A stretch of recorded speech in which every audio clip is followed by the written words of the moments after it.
tardes. Ante todo, muchísimas gracias por la invitación.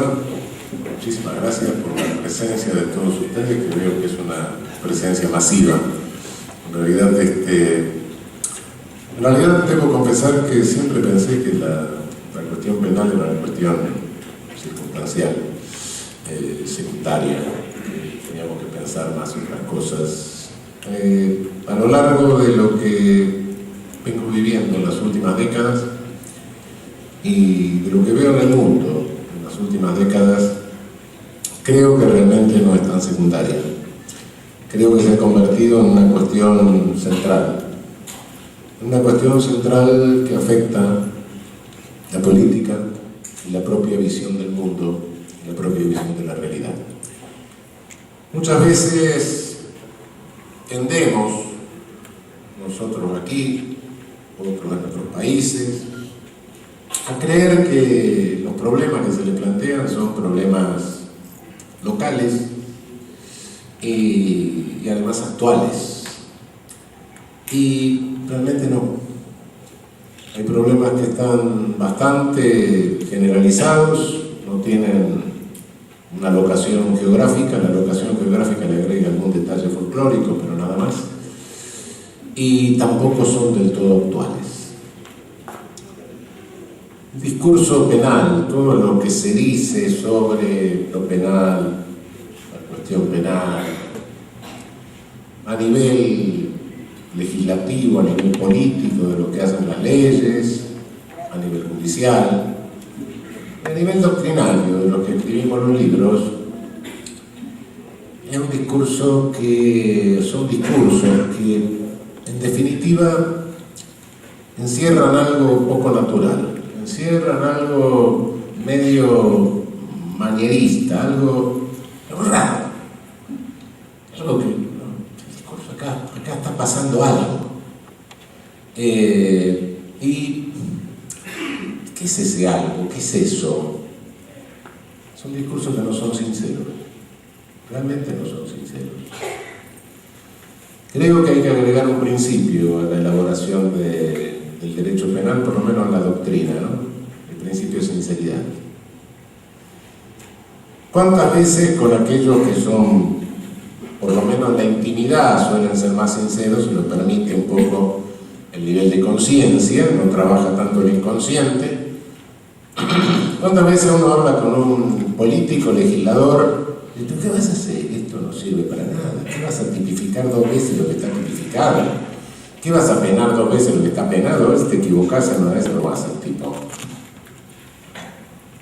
¿Qué vas a subir una pena? ¿Qué te crees? ¿Que por subir la pena va a hacer algo? Porque el tipo tiene 5 años más, ¿qué te crees? Que va a abrir, es un menú, como tengo 5 años más de precio, no voy a hacer semejante barbaridad. Si un psicópata lo va a hacer igual. Y fíjate, un loco que se llena de dinamita y se vuela en medio de la gente, ¿qué va a hacer? Si ponemos 5 años más, ponele 10, 15, de coyuntalo, no es lo mismo. Bueno, pero ¿qué querés que haga? No. Si no hacemos esto, nos matan. No. Tengo que hacer esto porque la opinión pública me lo pide. La gente lo pide. Algo hay que hacer. Bueno, sí, algo hay que hacer, pero no cualquier cosa. Y bueno, pero no podemos quedarnos con las manos cruzadas. Algo tenemos que hacer. Ese es el discurso real. Después hay un discurso manifiesto que dice cualquier incoherencia, que no es sincero. La motivación y la finalidad manifiesta no es la motivación o la finalidad real. Ya un poco más de pudor hay en lo judicial, pero cuando uno ya entra en la intimidad de lo judicial, y se puede tomar algún café o algún vino, entonces, no, pero este no es el momento de tomar esa decisión, este no es el momento de resolver esto, mejor no nos metamos en líos, dejemos las cosas como están. Y a nivel doctrinario hay más pudor y hay un trabajo más del inconsciente, ¿no?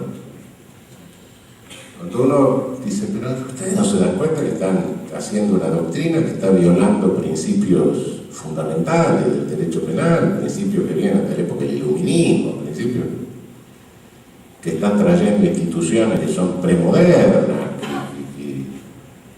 que están trayendo como posmoderno y como gran nivel de novedad, cosas premodernas, que estamos retrocediendo 300 años.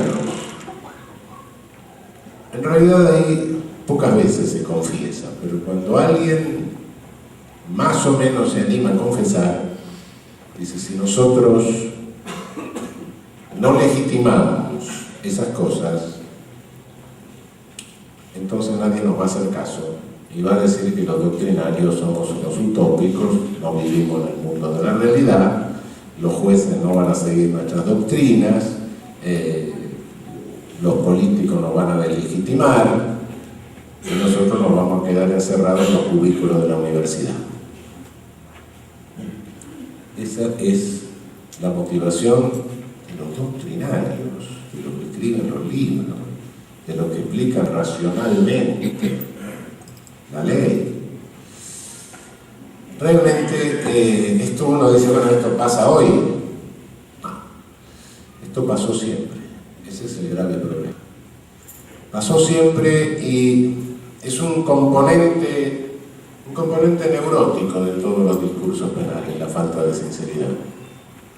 Pero un componente neurótico que cuando nos vamos distanciando en el tiempo, a lo largo de los 1000 años que lleva de historia esto, a mayor distancia en el tiempo lo vamos viendo con mayor notoriedad, hasta que finalmente ya no lo vemos como un componente neurótico, sino que al cabo de siglos hay quien dice: bueno, hubo una psicosis colectiva. Claro, una psicosis colectiva que se inventaron a Satán, se inventaron a la bruja, quemaron unas cuantas viejas por toda Europa, y dice: no, psicosis colectiva, decimos.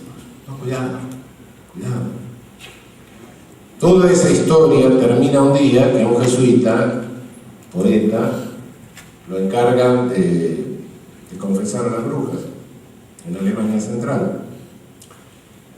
Y el hombre se vuelve, se raya, se pone el pelo blanco, se da cuenta que ninguna de las mujeres que quemaba era bruja. Y escribe un libro que se llama La cautela criminal, donde simplemente dice: pero ¿cómo puede esto seguir así? ¿Qué es lo que hay acá? Y dice: claro, esto sigue así porque los que escriben los libros, por comodidad, siguen repitiendo lo mismo para no crearse problemas. Esto sigue así porque a los príncipes les conviene mucho tener un Satán, porque entonces todos los males que pasan se lo echan a Satán. Esto sigue así porque los empleados de los príncipes cobran por cabeza de bruja que ejecutan. Y además montan una empresa mafiosa de protección contra Satán, cobrando generosas contribuciones, naturalmente puerta por puerta. Y nadie se da cuenta entonces que esto que están haciendo, cualquiera con este procedimiento que tenemos, va a ser condenado por brujería. Sentido común, simplemente, ¿no? Alguien que va, saca la tapa y dice: mira la porquería que tenemos adentro. Qué falta de sinceridad hay en este discurso. Y eso pasó hace casi 400 años. ¿Hasta qué punto hoy no estamos en cosas parecidas? Tengo que contarles intimidades de la doctrina penal, de la doctrina, no en esto, ni siquiera en la política, en la doctrina, mis colegas de otros tiempos. ¿Qué escribieron? Colegas de otros tiempos que aplicaban una metodología científica, decían que era neutra. El derecho penal es una ciencia, decir, y la ciencia es neutra, no tiene nada que ver con la política. Entonces tengo un esquema de análisis teórico del delito, etcétera, que lo puedo aplicar para la interpretación de cualquier ley, porque como la ciencia es aséptica, ideológica, apolítica, con esto puedo interpretar cualquier código penal, incluso todas las leyes penales del nazismo, y la interpretamos bastante bien, por cierto, para aplicarla, claro.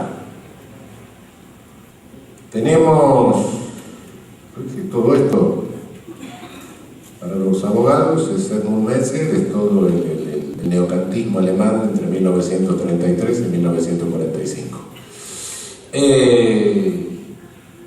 1941, en la revista italiana de Derecho y Procedura Penales, hay un debate entre el catedrático de Milán y el catedrático de München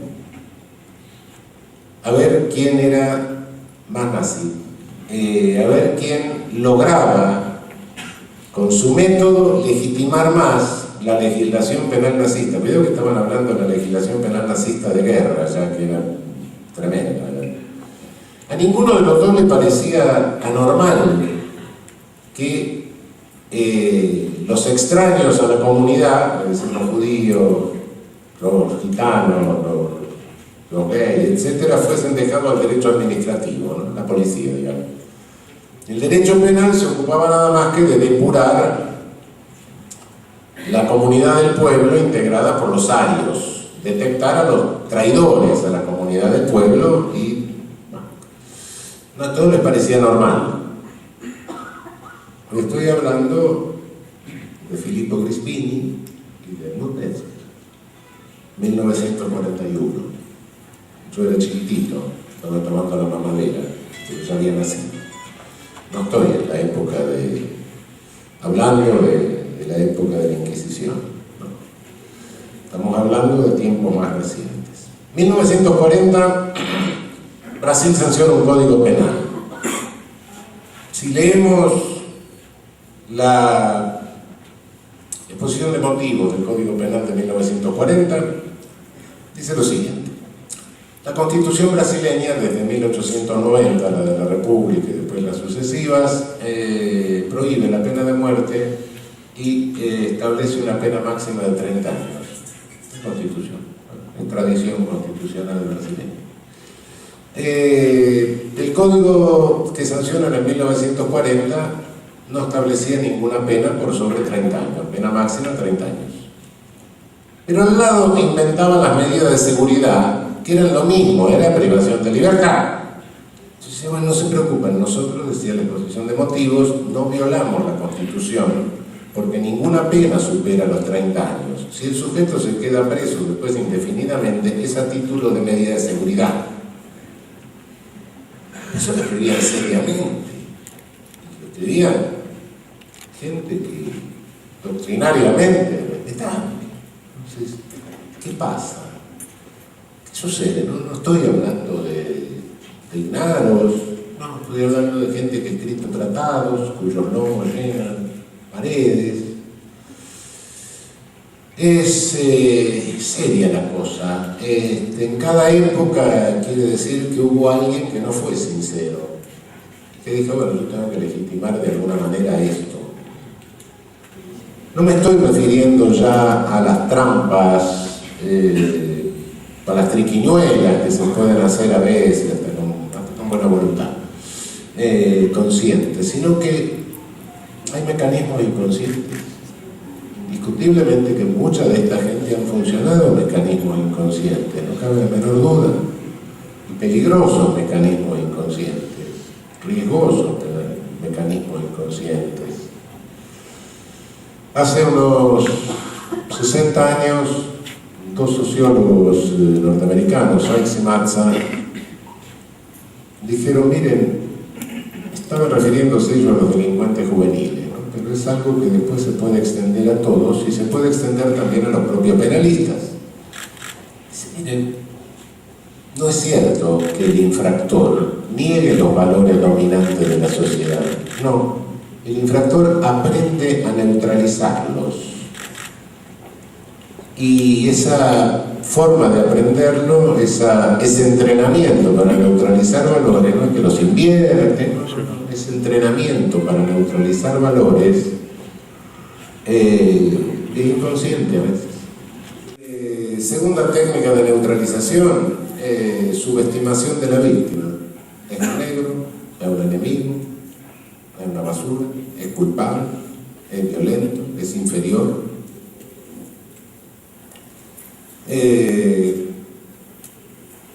Condenación de los críticos, de los condenadores, ¿sí? Son ellos que me agreden, en realidad yo no hago nada, me defiendo, tengo que defenderme de toda la sociedad que me agrede. Parece que esas racionalizaciones pasan de alguna manera. Cuidado, son mecanismos que están antes de la realización de la conducta, no después. Las racionalizaciones vienen después. Cuando uno mete la pata, después trata de disculparse y racionalizar la metida de pata que hizo. Es otro mecanismo inconsciente, pero es posterior. No, estos son anteriores. Son estos que no se confiesan, que a veces se dicen en voz baja y en lo íntimo, pero que otras veces se filtran directamente en la actividad inconsciente. Y después se traducen en estos elementos neuróticos del discurso, en esta falta de sinceridad del discurso. Sería preferible que el político que se vea obligado, o cree él sentirse obligado a sancionar una ley de esta naturaleza, dijera: sanciono una ley de esta naturaleza simplemente porque me parece que me están presionando para sancionarla, los medios masivos de comunicación, etcétera, me sancionan, voy a perder votos y en consecuencia sanciono esta ley.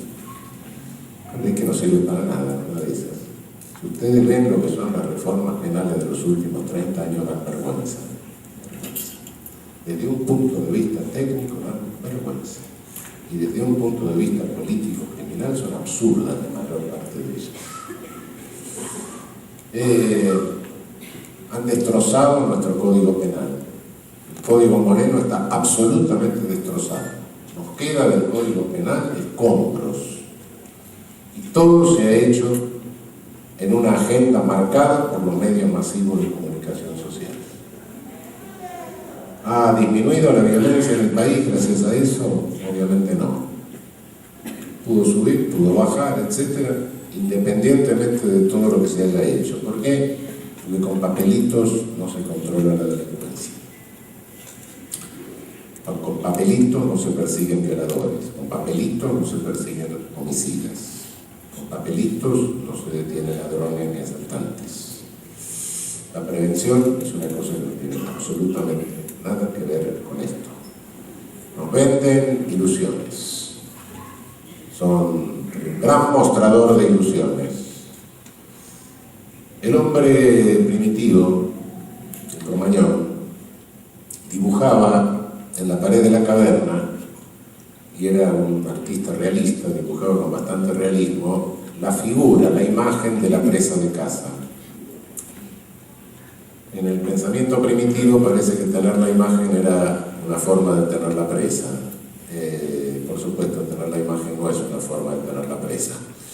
Hoy no pintamos la pared de las cavernas, hoy describimos lo que queremos hacer desaparecer en el boletín oficial. Es lo mismo. Tenemos una imagen nada más, tenemos una descripción, no tenemos el hecho.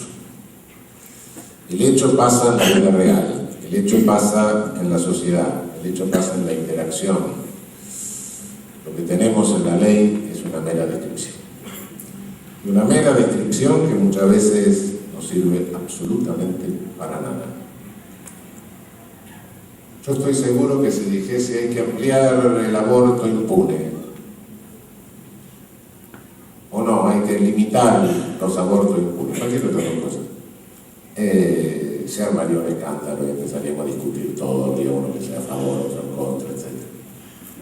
Tengo 35 años de juez, ya terminé por suerte.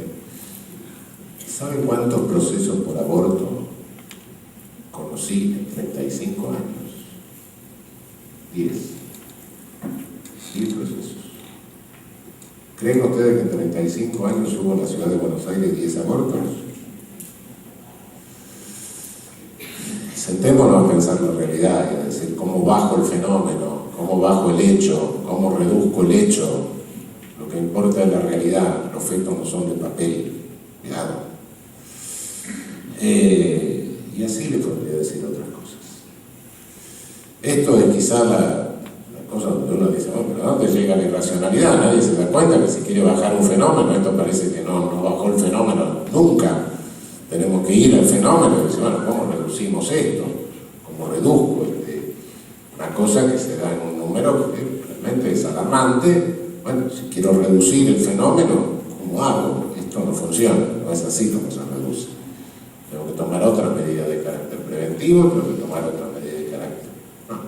Si nos quedamos con el dibujo del Cromañón, el dibujo del Cromañón puede llevarnos al desastre y a la indiferencia. Realmente este es uno de los casos de una total indiferencia sobre el fenómeno, pero nos conformamos con el dibujito del Cromañón. Y muchas otras.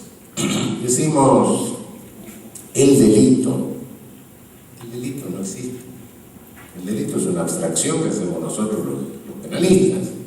En la vida social lo que existe son homicidios, robos, violaciones, estafas.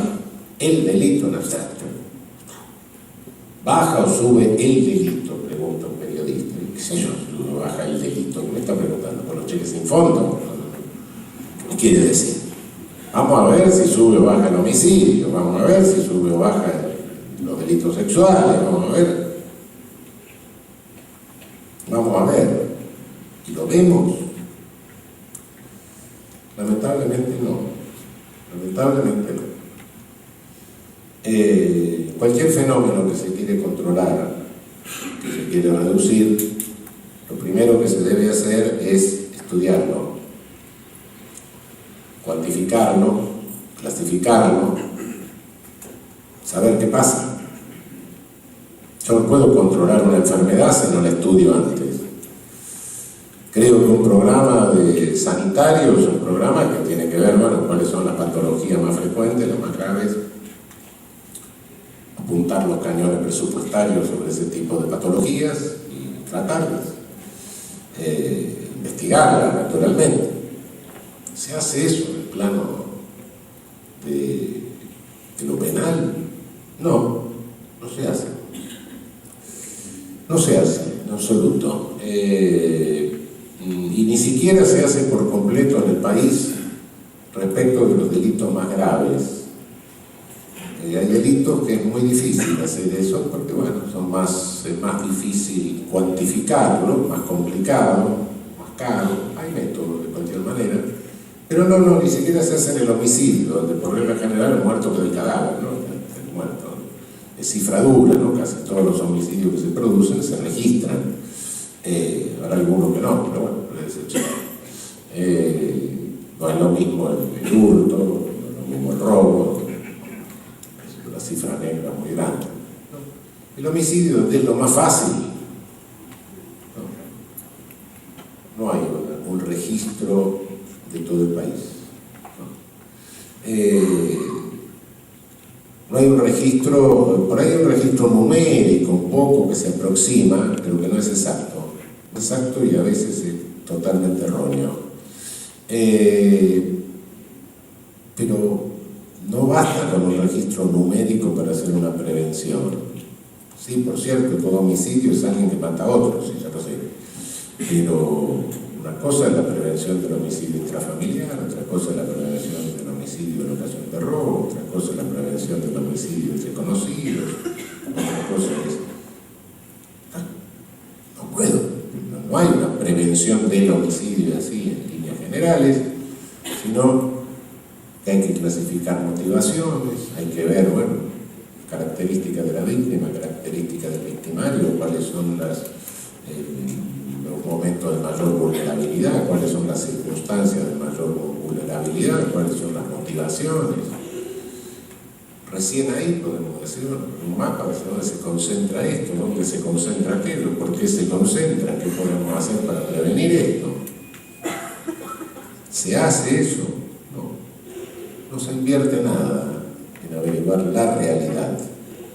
¿Por qué? Porque la realidad la crean los medios masivos de comunicación.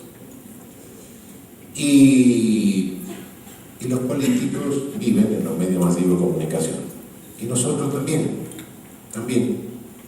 ¿Por qué? Porque la realidad, no tenemos un contacto directo con la realidad. Nunca. Yo no sé lo que está pasando en Siria, qué sé yo, no sé, pero me dicen medios de comunicación. Sí, efectivamente, pero en las grandes ciudades tampoco sé lo que está pasando en otro barrio, que también sé por lo que me dicen medios de comunicación. Y en consecuencia digo conforme a una realidad que me crea la comunicación.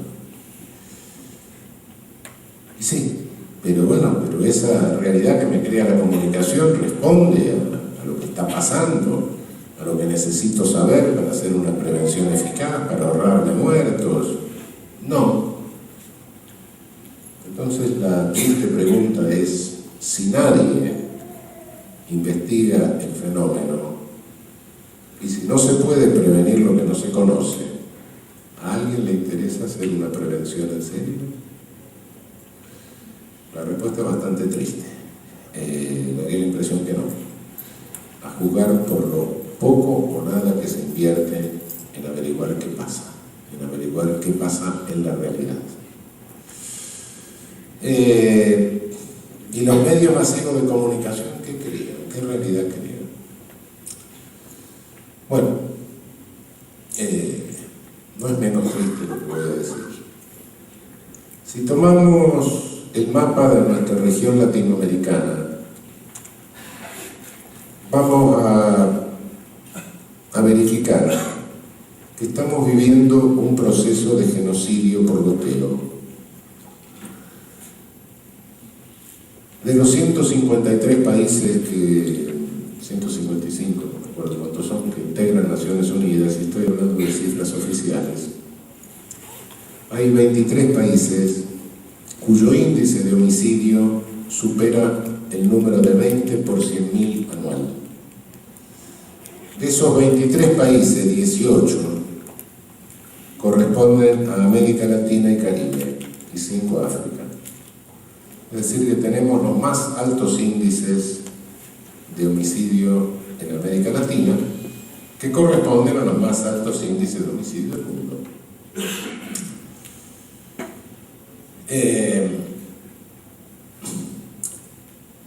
No es pareja la distribución, ciertamente.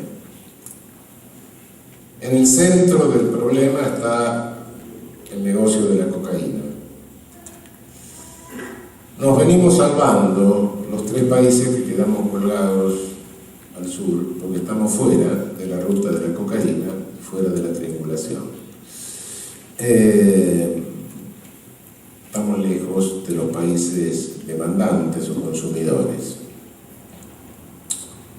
México en los últimos 5 años ha tenido más de 100.000 muertos por la violencia desatada por la cocaína, y además tiene más de 20.000 desaparecidos, y además tiene, cifras oficiales, una denuncia de 15 desapariciones por día, sin contar con huesitos que se encuentran en fosas.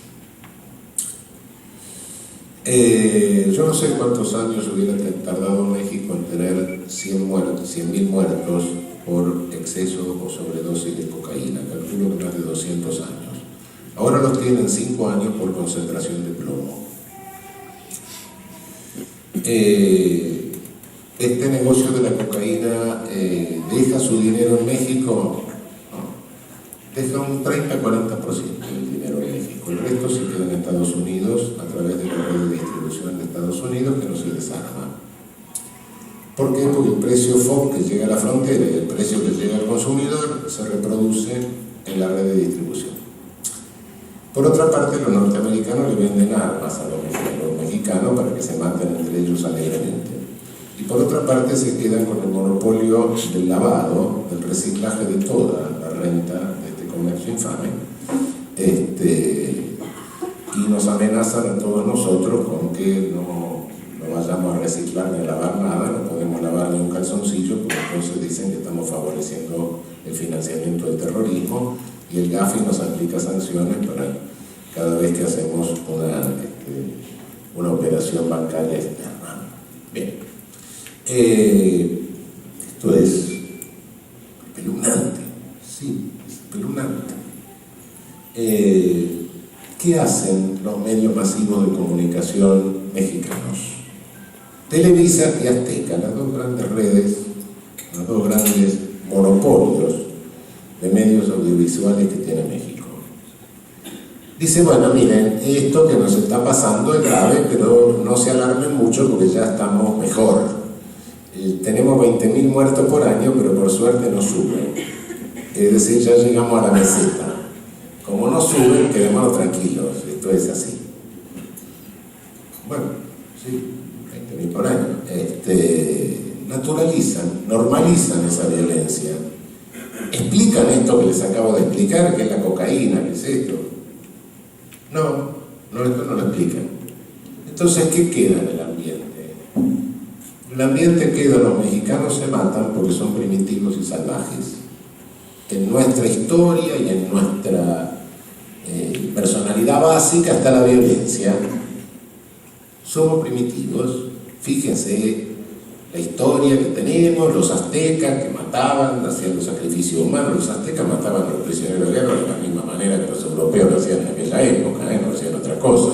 No eran tontos de matarse entre ellos, era matar sus propios soldados.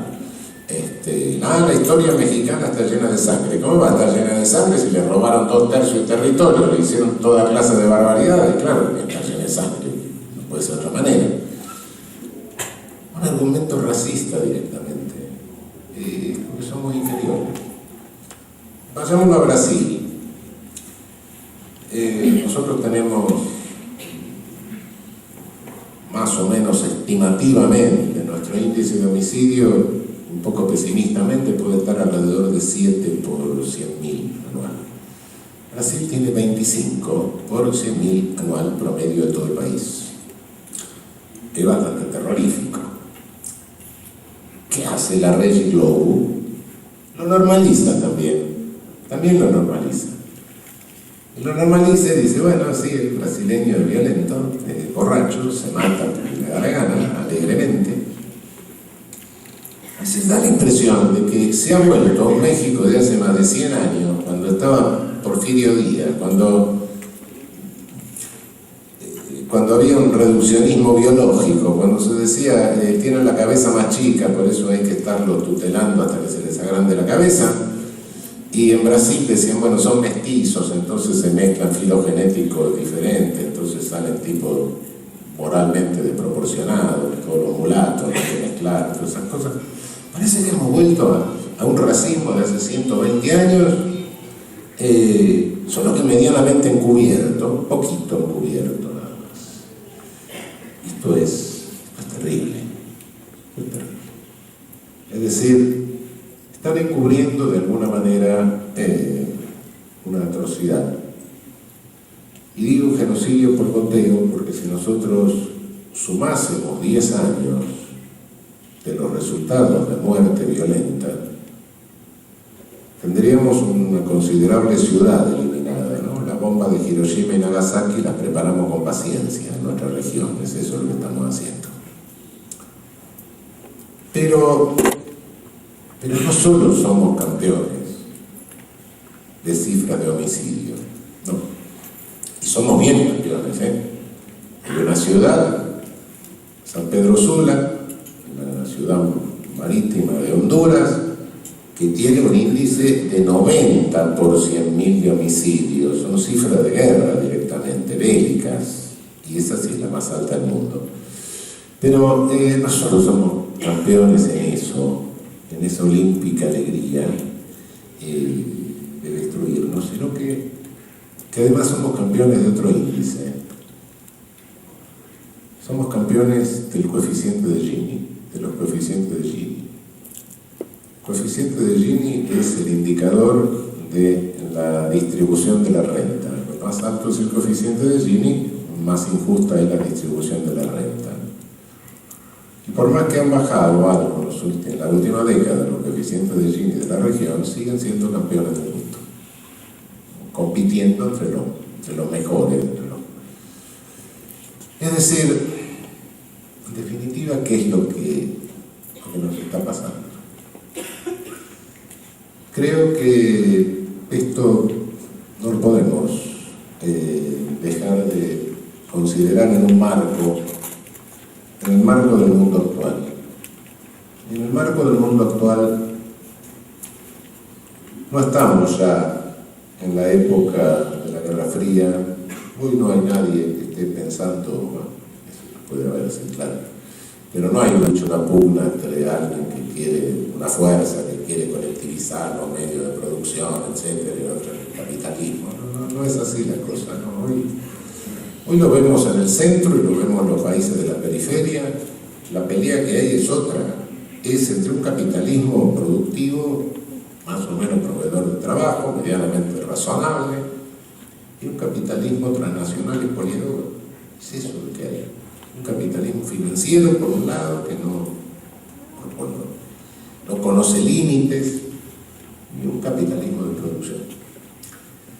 Con dos modelos de sociedad.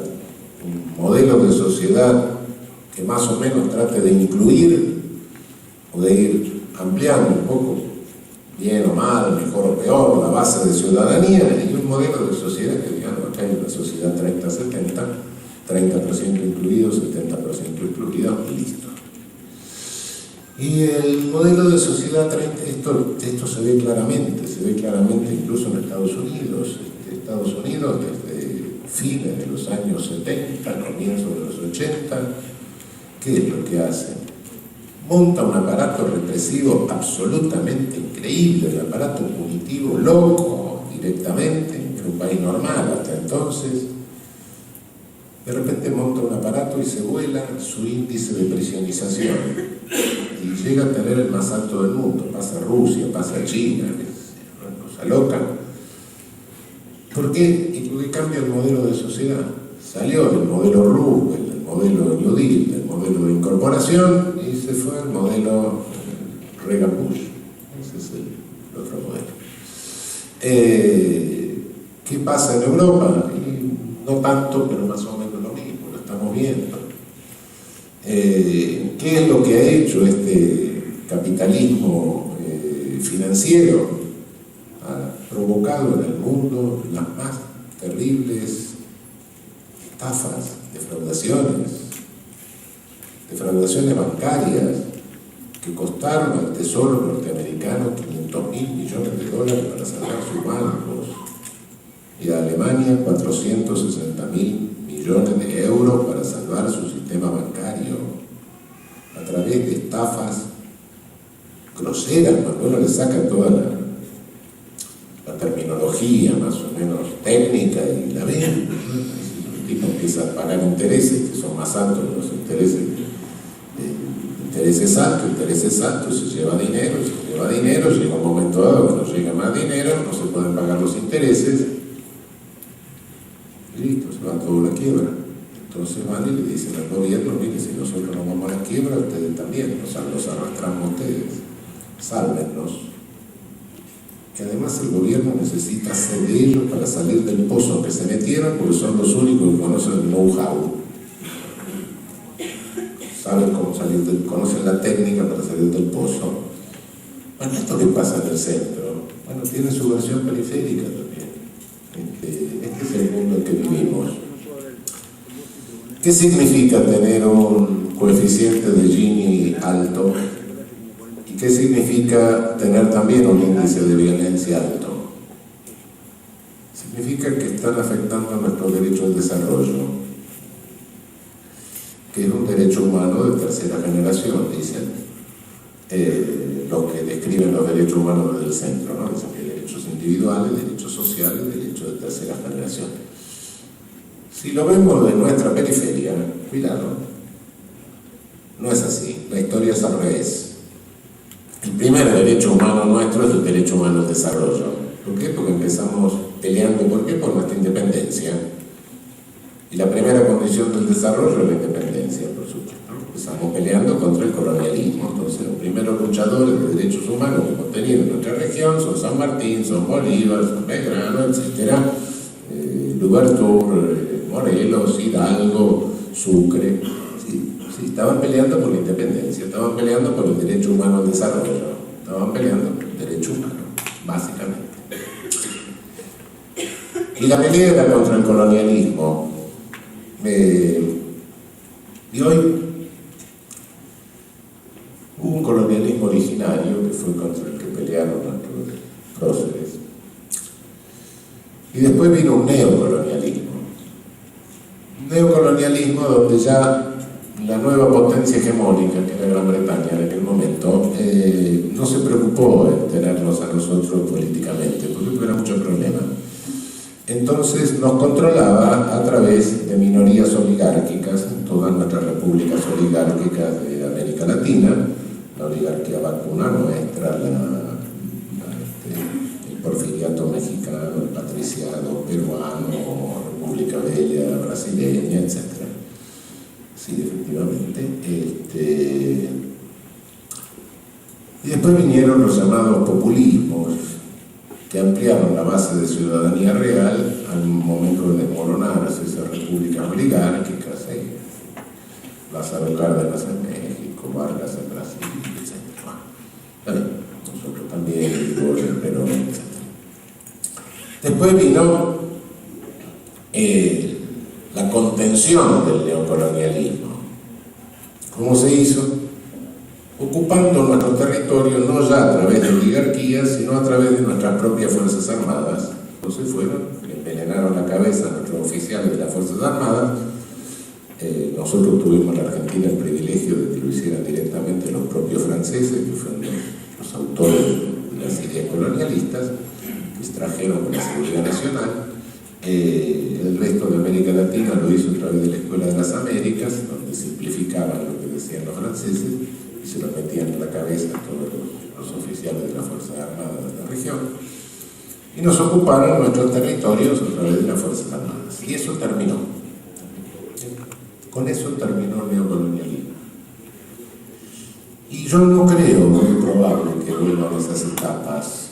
No, porque estamos en la fase superior del colonialismo, en una fase avanzada del colonialismo, donde ya no nos van a ocupar de esa manera. Ahora se nos controla de otra forma. Ahora el control se hace a través de los medios masivos de comunicación social, de la monopolización de medios masivos. Y fíjense que esa creación de realidad que reflejan nuestros discursos penales por la falta de sinceridad, por la insinceridad, por así decir. Esa es parte de ese ejercicio de dominio en este momento, en esta fase avanzada del colonialismo. Creo que esto presenta características que no son las mismas del neocolonialismo y mucho menos las del colonialismo originario. Son otras características. La sociedad 30-70, que quiere imponer esta fase superior del colonialismo, no son los estados los que pierden tiempo en cometer el genocidio. No son tanto los estados que matan unos cuantos. En Brasil, el 14% de los homicidios son cometidos por la policía. Es decir, la mortalidad violenta, el 14% entra la policía. Es un número considerable. Pero hay un 84% que no entra a la policía, un 86% que no entra a la policía. Entonces, cuidado, la técnica de control es otra. ¿Cómo se controla el 70% que se queda fuera? Es muy perversa. Se trata de incentivar las contradicciones entre los excluidos para que se maten entre ellos. Y en la medida de lo posible, mientras se están matando, naturalmente no pueden poner de acuerdo. Mientras se están matando no pueden dialogar, no pueden coaligarse, no pueden tener un protagonismo político. Y es cierto, los 100.000 muertos mexicanos no los mata la policía mexicana, se matan entre ellos. Es lamentable observar que entre victimarios, víctimas y policizados o están en las mismas capas sociales o involucran las capas sociales recién incorporadas, es decir, las más inestables. Esto provoca un control social, se neutraliza de esta manera la exclusión, se impide que esa exclusión tenga protagonismo político y por eso que donde hay alto nivel de violencia, esta se naturaliza. ¿Por qué? Porque está bien, el fenómeno es funcional a la sociedad 30-70 y entonces los monopolios de medios masivos de comunicación naturalizan el fenómeno directamente. Mientras estos se matan entre ellos, perfecto, entonces es natural que se maten, así tienen que matarse porque son primitivos. Terminemos el asunto. Donde esto no sucede, o no sucede tanto, como nos pasa en el fondo del mapa, entonces hay que crear e incentivar, en la medida de lo posible, la violencia real.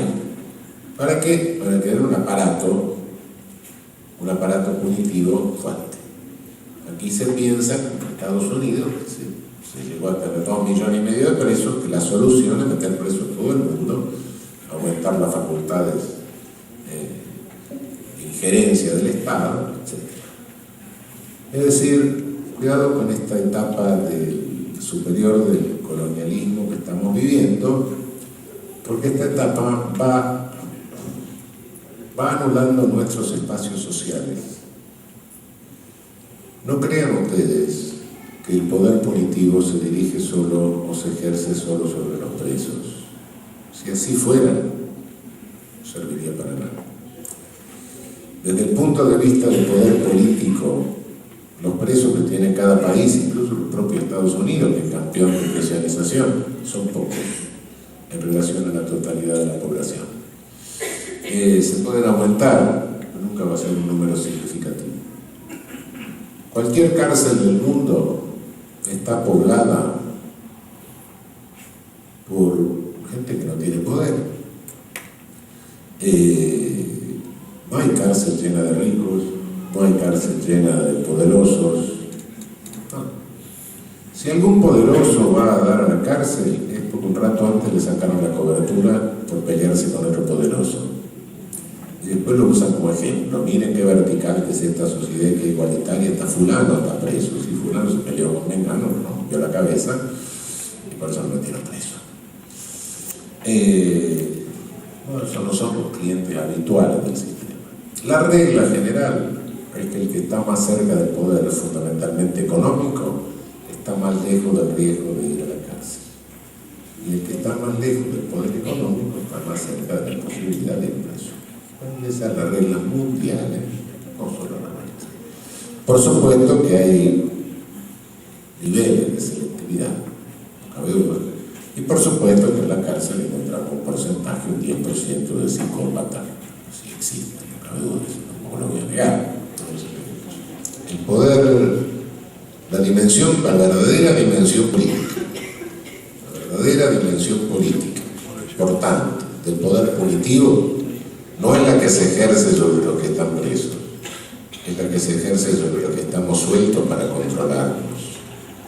Y fíjense que cada día, para proteger más del delito, estamos más controlados.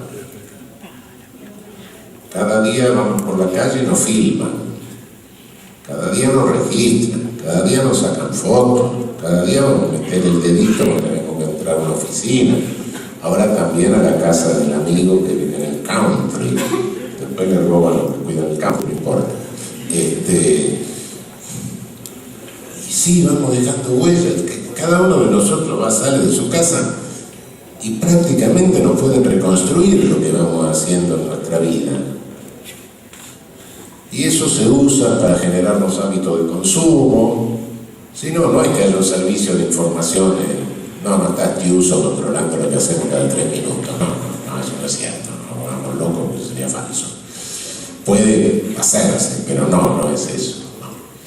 No, porque por otra parte esos servicios de información del Estado reciben tanta información, es un problema, se atragantan.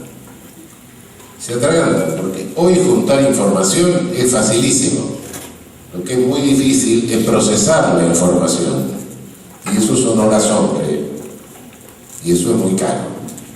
Entonces, sí, es muy posible poner una torre en Estados Unidos, bueno, sí, puede ser, es muy posible que la información le haya llegado a la CIA o a quien sea. El problema es que no tuvo tiempo en procesarla. ¿No? La información se recoge. Yo no sé, estamos yendo hacia un mundo que no me imagino. No me lo imagino realmente. Tenemos los drones, ya están dando vueltas por las canchas, por todos lados, van a salir los drones chiquititos dentro de poco, los drones insectos dentro de poco. Y los drones insectos nos van a parar en la ventanita, nos van a filmar. Sinceramente no me imagino un mundo donde cualquiera de nosotros esté fotografiado y pueda estar fotografiado defecando. Sinceramente no me lo imagino. Pero vamos hacia ese mundo, vamos hacia eso. Cuidado con eso. Es decir, estamos caminando hacia un mundo donde cada día se nos controla más. Es decir, la mayor parte de esos datos se usan en realidad para controlar nuestros hábitos y condicionar nuestros hábitos de consumo. No nos pongamos paranoicos de que se están usando para controlarnos políticamente, no, eso no es cierto. Pero de cualquier modo sí estamos controlados. Cada vez tenemos más reducidos. Si pensamos el ámbito de libertad que tenían nuestros abuelos, las cosas que podían hacer, nosotros las podemos hacer sin control, evidentemente. Y no digo ya nuestros abuelos, tendrían nuestros padres. Ámbito social, me refiero, los políticos, por supuesto. Habrán tenido otras limitaciones, habrán habido otras pautas de limitación, pero sí, el espacio social se va reduciendo. Hay un espacio de vigilancia que va aumentando. Y eso sí tiene importancia política. Eso es lo que tiene importancia política. La lesión al derecho al desarrollo, este coeficiente de Gini alto que tenemos. Cuidado, que yo lo que dije antes estaba contando los muertos de homicidio nomás. Pero no son todos los muertos de la lesión al derecho al desarrollo. Están los muertos en la discriminación de la atención de la salud, sobre todo de viejos y niños. Están los muertos por inadecuación de las rutas y de las vías de comunicación, el alto número de muertos de tránsito. Están los muertos que puede haber por fallas en la alimentación. Son todos muertos del subdesarrollo. Y eso sí que si lo vamos sumando, eso sí que son muchos y muchos. Y yo no sé si el genocidio ya, a contarlos en perspectiva de 5 o 10 años, es por goteo o es a chorros. No lo sé.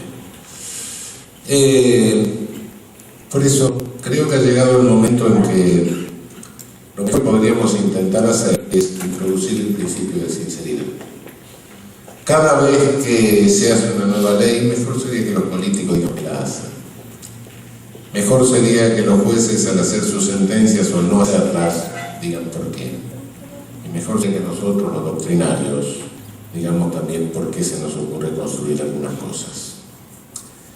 Vivimos un momento doctrinario y me detengo al feo, porque no le voy a echar la culpa a los otros segmentos del sistema. Vivimos un momento en que hasta se ponen en duda principios fundamentales como el artículo 19 de nuestra Constitución Nacional. Es decir, que nadie puede ser penado sin que afecte un bien jurídico, sin que lesione de alguna manera un bien jurídico, se produzca un daño a alguien. No. Hoy tenemos una doctrina que la venimos importando de Alemania, donde dice no hay delitos de deber, basta con que se haya violado el deber. Y entonces con eso ya hay delito. Se violó el deber y eso afectó un bien jurídico de alguno, no me importa, eso no me interesa. Lo que me interesa es que se haya violado el deber. Y bueno, pero eso alguien lo dijo en la historia. Sí, los nazis. Bien. Nadie se da cuenta que están trayendo una cosa. No, parece que no. Y podría seguir con otras cosas, ¿no? Podría seguir. Cuando pregunto, bueno, pero ¿por qué se les ocurre construir esa categoría de delitos? ¿Y por qué se les ocurre a los alemanes? Se les ocurre porque ellos pueden tener, porque como a veces el concepto de amor que ellos tienen no da para introducir alguna forma de gestión del delito, entonces para llenar huecos de punibilidad, pero mire, si quiere llenar un hueco de punibilidad se lo tiene que decir al legislador, no inventar una variable. Y lo más notorio es que se lo trae mi país. Y lo más notorio es que cuando agarro el código de mi país digo yo no lo necesito porque acá no hay hueco de punibilidad. No tenemos las mismas limitaciones que tiene la ley alemana. cosas de estas pasan con demasiada frecuencia. En síntesis, insisto en que es conveniente que todos los discursos penales y todo lo que tomemos parte, uno en otro segmento de toda esta problemática, empecemos a sincerarnos. Y no ya por las razones coyunturales que vemos hoy, sino por la importancia que tiene decisiva, que para la humanidad tiene este siglo que estamos viviendo. Este capitalismo depredador puede causar enormes daños. Hubo otras fuerzas que a lo largo de la historia causaron enormes daños. Sí. Hubo otras fuerzas que a lo largo de la historia protagonizaron genocidios, homicidios masivos cometidos por los estados. Sí, efectivamente. Y cuando vemos para atrás, cada uno de esos genocidios, todos, inevitablemente, si no los cometieron agencias del poder punitivo, los facilitaron agencias del poder punitivo. La KGB era una policía, la Gestapo, die Geheime Staatspolizei, era una policía. ¿Sí? A los armenios y los turcos les soltaron a los presos para que los fueran matando en el camino. En África, la policía incitaba a la población para que fuera a matar a los otros. ¿Sí? Me podrán decir, no, bueno, pero hubo ejércitos, hubo fuerzas armadas. Sí hubo, pero no en función bélica, sino en función policial. Entonces siempre el aparato punitivo estuvo directa o indirectamente detrás de todo genocidio. Pero todos los genocidios que se cometieron a lo largo de la historia mataron unos cuantos millones, por cierto, muchos millones, más de lo que uno puede creer. En el siglo pasado, en el siglo XX, creo que de cada 50 habitantes que caminaron por la superficie del planeta, uno lo mató el Estado, lo cual no es poco.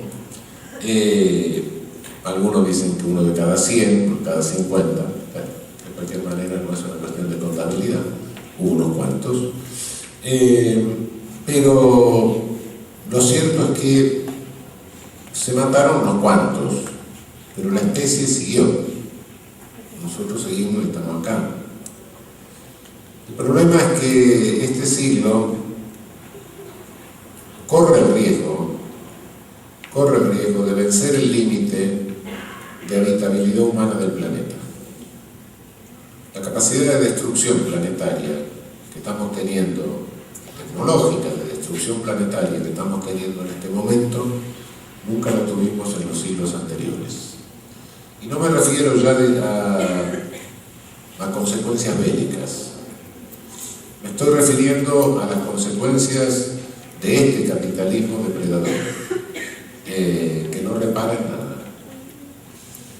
Y que sí, incluso es creador de situaciones bélicas. Cuidado con la destrucción del medio ambiente. La destrucción del medio ambiente, la alteración climática no es un invento. Estamos en un siglo XVII. Estamos en un siglo donde no vamos a destruir el planeta, como dicen, porque eso, afortunadamente para el planeta, no tenemos la capacidad de hacerlo. Pero sí tenemos la capacidad de destruir la habitabilidad humana del planeta. Por supuesto que puede quedar otro bicho, algunos dicen que pueden ser los pulpos del fondo del mar, otros dicen que pueden ser las cucarachas, que después, con algunos millones de años, se vuelven vigentes, ¿no? El planeta tiene muchos siglos por delante, muchísimos millones. Nosotros no. Nosotros llegamos hace un ratito a este planeta y no sea cosa que lo hagamos estornudar. El problema es que ya en el último siglo hemos depredado las condiciones de habitabilidad humana mucho más que lo que hicimos en todos los milenios que estuvimos caminando por encima del planeta. Y cuidado con que nos vendan la ilusión de que a través del sistema penal y con el código penal vamos a salvar el planeta, con la habitabilidad del planeta. Con el código penal vamos a salvar el Amazonas, con el código penal vamos a evitar la contaminación de los mares, con el código penal vamos a evitar evitar la contaminación atmosférica, etc. Cuidado con esto, porque detrás del poder punitivo se está generando una idolatría. Y lo que nos están vendiendo los grandes medios de comunicación del mundo son idolatría. Si alguien tiene capacidad para resolver el problema de la toxicodependencia, si alguien puede resolver el problema del delito económico, si alguien puede salvar el Amazonas, si alguien puede salvar la contaminación de las aguas, si alguien puede resolver el problema de los delitos sexuales, si alguien puede resolver todo eso, ese alguien es Dios. Y cuidado que nos están construyendo un falso Dios. Y omnipotente es uno solo.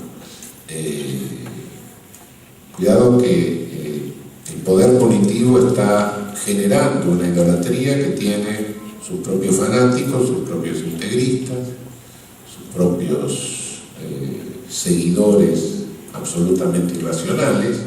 Es una cuestión de fe que se está creando, una falsa fe en que el poder punitivo puede resolver todo. Y lamentablemente el poder punitivo hay algunas cosas que puede resolver, pero la gran mayoría de las cosas que dice que va a resolver no las resuelve. Y fíjense ustedes a lo largo de la historia, el poder punitivo se desbocó porque había que contener a Satán, entonces hay que matar a la bruja. Después el poder punitivo nos iba a salvar de los herejes. Después el poder punitivo nos iba a salvar del alcoholismo, la ley seca. El poder punitivo nos iba a salvar de la sífilis.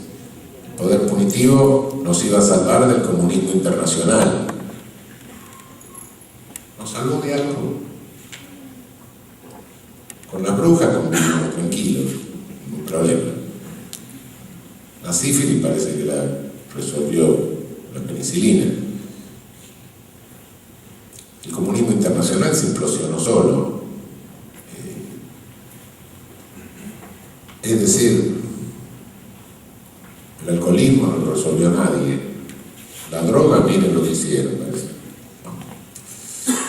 Hace 30 años estaba mucho menos extendida que ahora. Es decir, no resolvió absolutamente nada. Pero sí sirvió cada uno de esos como pretexto para controlarlo más y para cometer una serie de barbaridades. Cuidado con esta idolatría nueva de este mundo, porque es una idolatría que viene de la mano de fuerzas que en este momento del mundo, en esta etapa avanzada del colonialismo, que no es igual a las anteriores, nos crea una realidad, nos inventa una realidad, nos hace vivir una realidad a través de medios masivos monopolizados o oligopolizados que forman parte de este capital financiero transnacional. Es natural que formen parte. Un oligopolio de medios masivos, un monopolio de medios masivos como es la Rede Globo de Brasil, como es Televisa de México. Clarín es un almacén de la esquina comparado con eso. Son miles de millones de dólares, miles, un capital de 10.000 millones de dólares, 12.000 millones de dólares. Naturalmente, el que maneja ese capital no es que esté al servicio del capital financiero, forma parte, integra. Entonces, cuidado con la realidad creada, llamémonos a la razón. Yo creo que de cualquier manera creo un poco en lo que decía Martin Buber, yo creo bastante en lo que decía el filósofo Martin Buber. Martin Buber decía que el ser humano no es racional, pero que puede llegar a serlo. Y yo confío que este siglo, que es un siglo bastante decisivo en cuanto a la continuidad de nuestra especie, haga que el hombre llegue a serlo, que el ser humano llegue a serlo. Esta posición optimista de mi parte tiene una ventaja. Si acierto, me van a decir que acerté, Martin Buber tenía razón. Y si no acierto, bueno, no creo que quede nadie para reprocharme. Muchísimas gracias.